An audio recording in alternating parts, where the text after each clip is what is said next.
and welcome to week 11, day 4 of Sing for Hull, and this week's instrument of the week is the trumpet. We will also feature the Flugelhorn and the Cornet, both instruments similar to the trumpet. And later on Mr. Shaw will tell you all about the differences between the trumpet and cornet, but first of all let's discover a bit more about the trumpet. The trumpet is a brass instrument and it's the smallest instrument in the brass family. It has the shortest length of tubing and so it plays the highest range of notes. I'm going to show you some of the different trumpets I have later on, but first of all, let's find out how you make a sound on a trumpet. As we found out in week 5 when Mrs. Hatton demonstrated the trombone and euphonium, and in week 9 when Mr. Oglesby told us all about how to make a sound on a French horn, the way we produce the sound on the trumpet is just the same. We don't just blow air through the trumpet or wiggle the valves. We have to make the air vibrate to create the sound, and we do this by buzzing our lips together. We then have to make that buzzing sound on the mouthpiece, and that, when it's in the trumpet, then sends the vibrating air through the instrument and then we can produce a sound.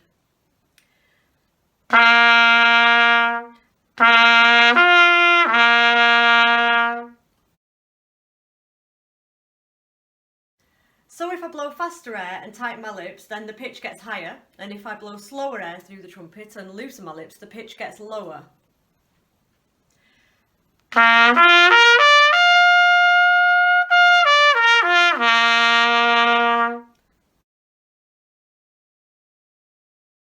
So the trumpet has 3 valves, and these 3 valves can be used in 7 different combinations, and each time I press one or more of the valves down, it opens an extra bit of tubing up on the instrument, and it means we can play all the different notes that we need to.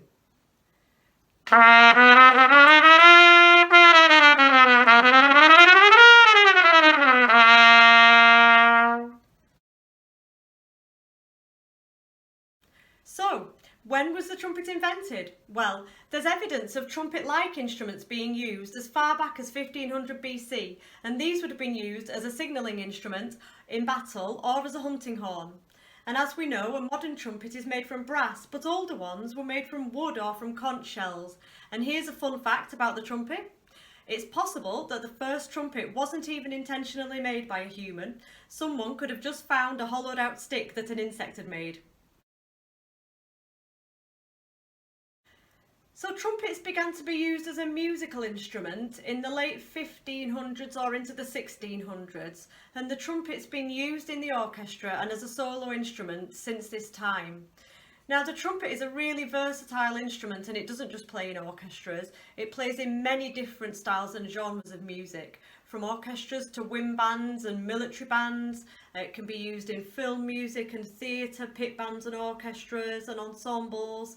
As well as in jazz ensembles and big bands, and right up until the present day being used in party bands and pop bands as well.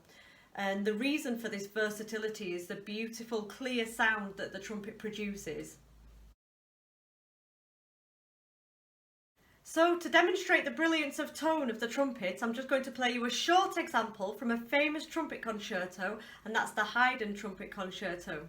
I'm going to play that on my E-flat trumpet, which is just a bit smaller than my standard trumpet.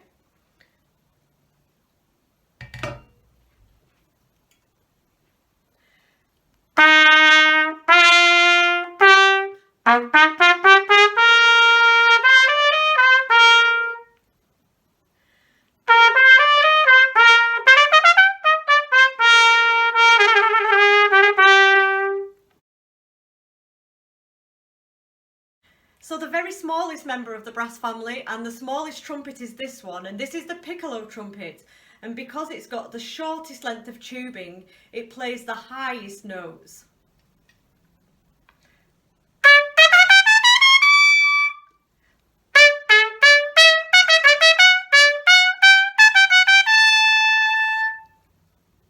And it has a really high pitch and it has a really clear ringing sound, very bright sound, and this is used when the highest notes need to be played.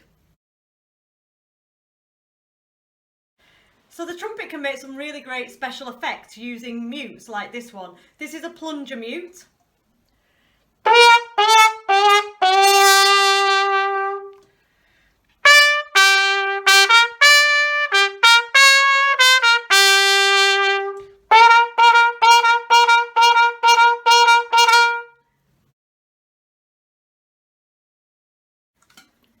This mute is a Harmon Mute, and this is made out of copper, so it's quite a soft metal and it can give quite a warm sound.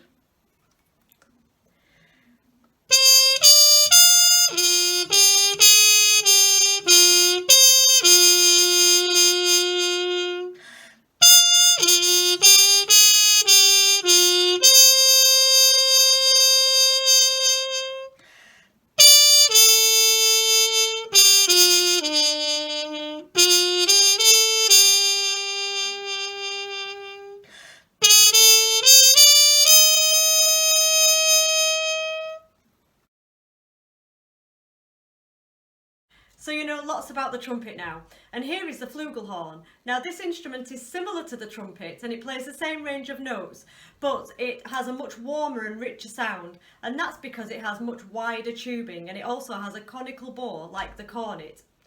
The Flugelhorn was developed from the valved bugle in Germany in around the mid-1800s, and it was the valved bugle that provided Adolf Sax, the creator of the saxophone family, with inspiration for his B-flat sax horns, and it's on this that the modern-day flugel is based.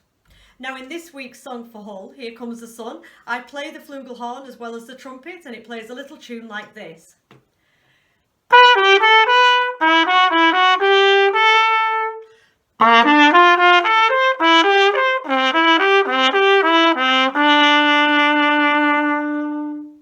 You can hear that little bit of a tune in this week's song.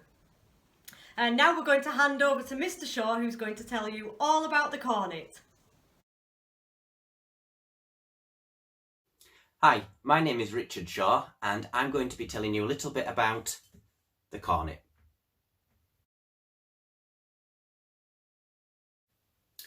So the cornet is another one of the smaller brass instruments, but it does have a few important differences compared to the trumpet and the flugel, and we're going to talk about that right now.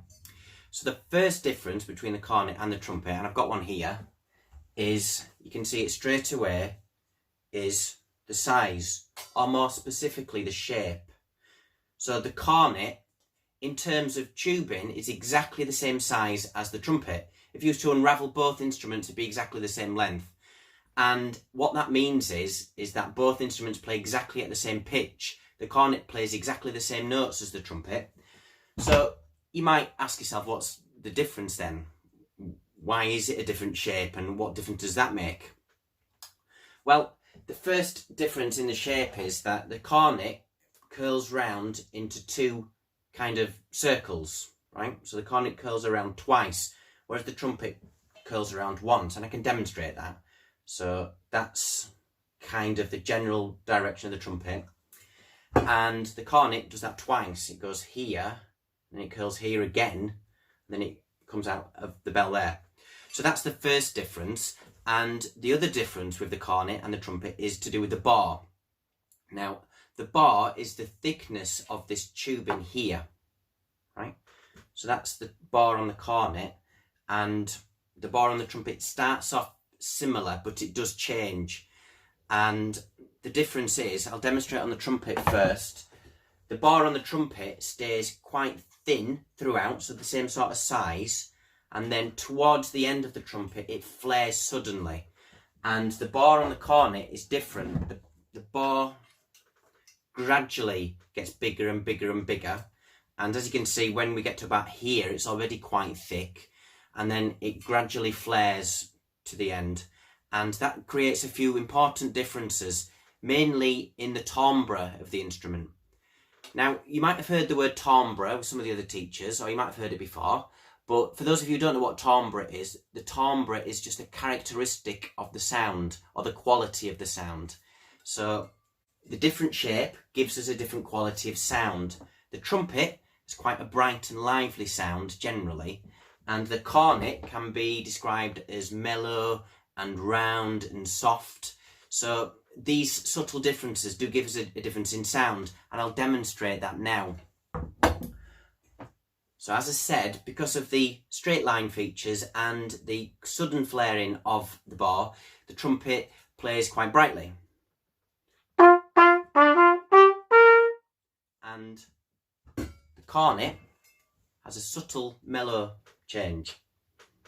You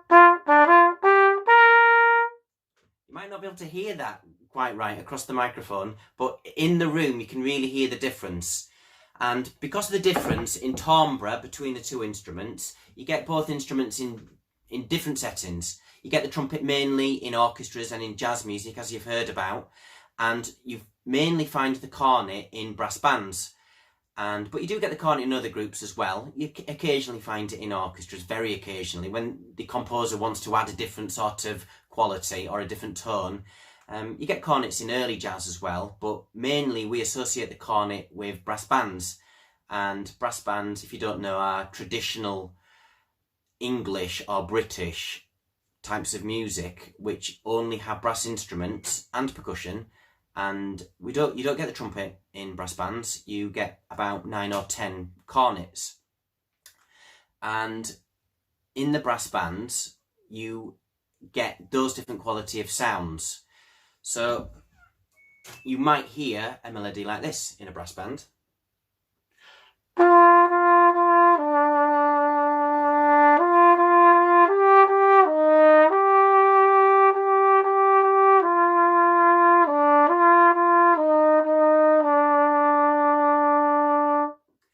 In an orchestra, you wouldn't expect the brass to be taking on melodies like that. You'd expect the brass to be doing fanfare, brighter sort of things.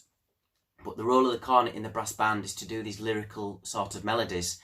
And another difference is stylistically, cornet players will play differently to trumpet players. And one thing I'd like to mention today is the use of vibrato. And vibrato is something that cornet players are well known for.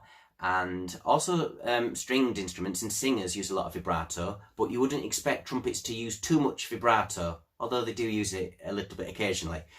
Vibrato is, for those who don't know, is when the cornet player, in this case, makes the pitch of the note oscillate up and down. Now oscillate means sort of like move up and down very quickly. And I'll try and demonstrate that now. So here is a note on a cornet played straight. Now if I wanted to introduce vibrato, it would sound a little bit like this.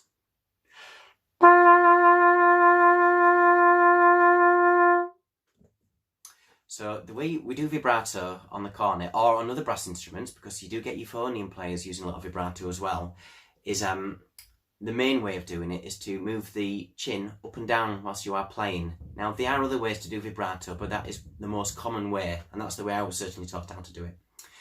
So I'm now going to just demonstrate a little bit of a melody on the cornet using a little bit of vibrato.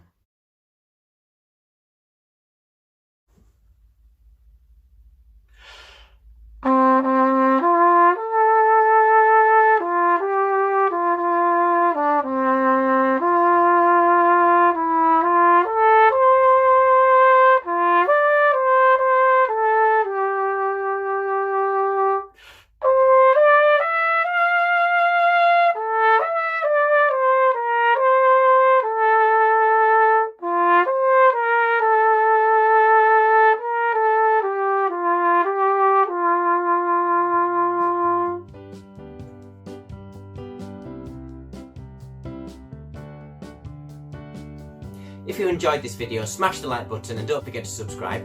Check out our resources on our fantastic website, wholemusichub.com, and we'll see you tomorrow for the premiere of Here Comes the Sun.